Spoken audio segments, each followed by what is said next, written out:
ہم سفر میں ساتھ تھے، وہ میرے ساتھ تھی، میرا ہاتھ اپنے ہاتھوں میں لیے ہوئے، میرا ہاتھ اپنے ہاتھوں میں لیے ہوئے، میرے کاندھے پر اپنا سر ٹکائے ہوئے۔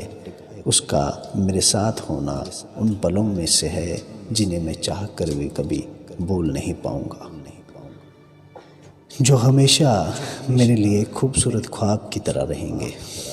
اس کے ساتھ میری ایک الگ ہی دنیا ہوتی ہے، جہاں نہ روٹی کے لیے جد و جہد ہے، نہ سانسوں کی گھٹتی گنتی کا فکر، نہ پیسے کی بھوک اور نہ ہی بگڑتے حالاتوں کا ڈر۔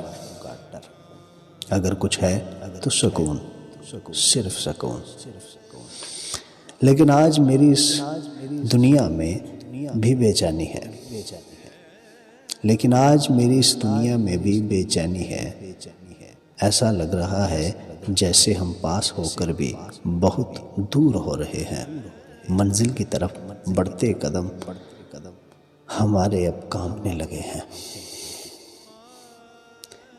اس کے چہرے پر مسکراہٹوں کا ناچ نہیں بلکہ اداسیوں کی گھیرا بندی دکھتی ہے۔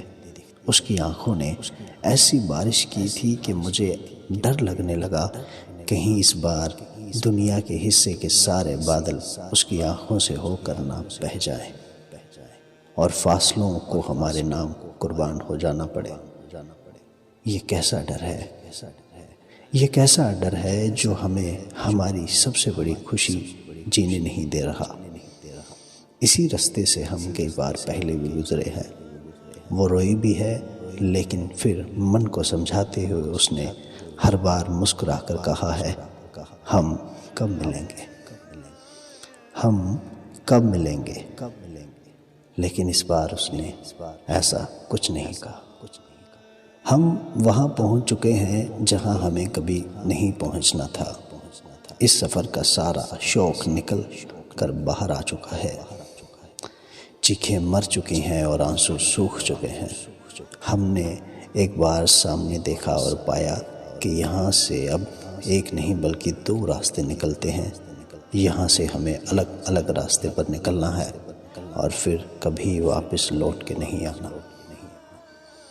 کمال ہے نا، ہم نے ایک ساتھ سفر طے کیا، وہ بھی بچھڑنے کے لیے۔ سنو، جس جگہ ہم بچھڑیں گے وہاں کی دھرتی بنجر ہو جائے گی، وہاں پھر کبھی خوشی کی شہنائی نہیں بجے گی، کوئی پھول نہیں کھلے گا اور نہ ہی وہاں کا آسمان پھر کبھی گلابی ہوگا۔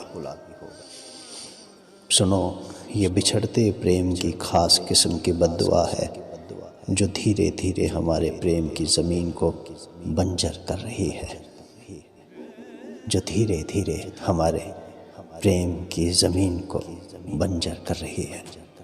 شکریہ۔